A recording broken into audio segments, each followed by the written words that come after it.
is quite a lineup, I would say. Yeah. Marco Muller as the chief curator.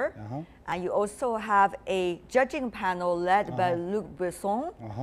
And also you have Arnold Schwarzenegger walk the carpet, talk a little bit to the fans. All the heavyweights, yeah. Well, supposed to be heavyweights, but will these heavyweights really lead the Beijing Film Festival to a festival of respect?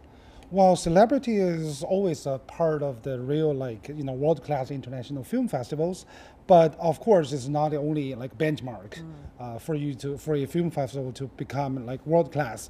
And other things are like the quality of the movie that will win the award, and also the great variety, the variety of movies that can be screening to the moviegoers. So all the things, are all very important part. Which stage is the Beijing Film Festival? Which what? The stage? Which stage? Well, it's a brand new film festival. Don't measure your words. Don't measure your words. Go ahead. What do you want to say? There's a long way to go, actually. All right. I mean, compared to Cannes, Berlin, Venice, there's a long way to go. Professor Tang, what does it take for the Chinese movie industry to really take off? I mean, quality-wise as well. Will an international film festival, if successful, really going to make the whole industry change? Well, absolutely. I think that for example, a very well organized, A-listed international film festival will serve as a great push for a nation's film industry. Take, for example, Tokyo, the Tokyo International Film Festival, and even Shanghai International Film Festival in China and Hong Kong International Film Festival. These film festivals serves as a platform, even an incubator for a nation's film industry that serves actually basically to make very powerful, interesting films standing out a little bit and be accessible for international audience. Professor Delambre was and so in this case, I think that Beijing is working towards. Okay. Well, at the same time, we saw our Paris guest, Mr. Delambre, is swaying his head, suggesting not necessarily the Cannes Film Festival does not necessarily elevate the level of the French movie industry? First of all, I think Beijing is nowadays already some place to be for industry of cinema. As you know, the market of China is the second one after USA. I could add about quality. I am totally convinced that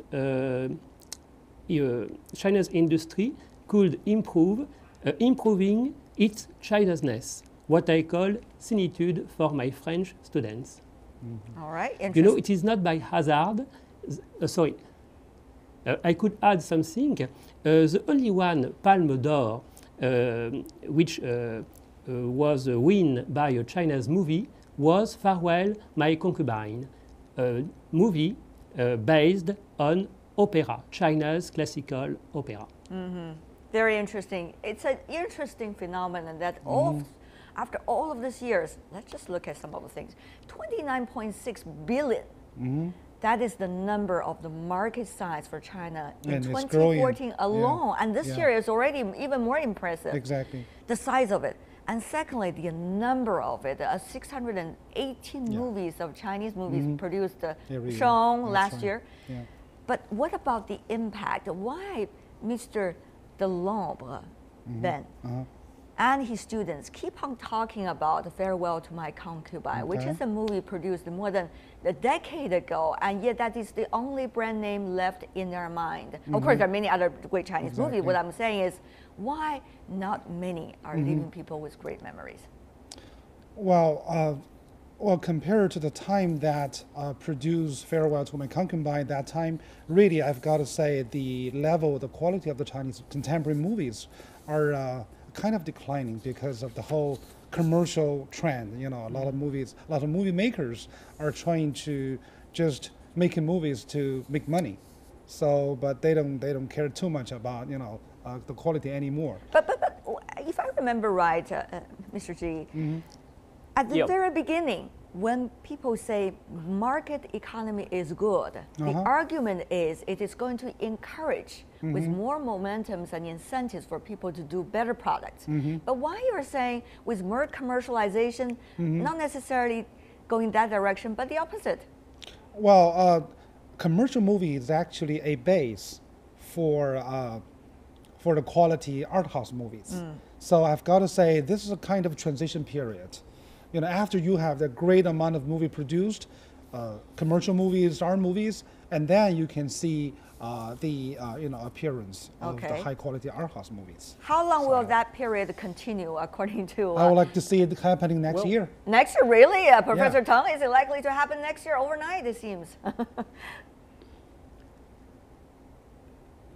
Well, no, I mean, absolutely, if I may disagree. But back to the question of Farewell, My Concubine. I was very proud to be involved in that very film. In fact, back in 1992, I was the consultant and personal assistant to director Zheng Kaige. And it was, in a sense, a great success built upon a very new mode of production and also in terms of great storytelling. And most importantly, I think, is the script writing. Both Mr. Chen was both the director and also the scriptwriter at the time, who tried to explore a common way of telling story that appealed to the international community.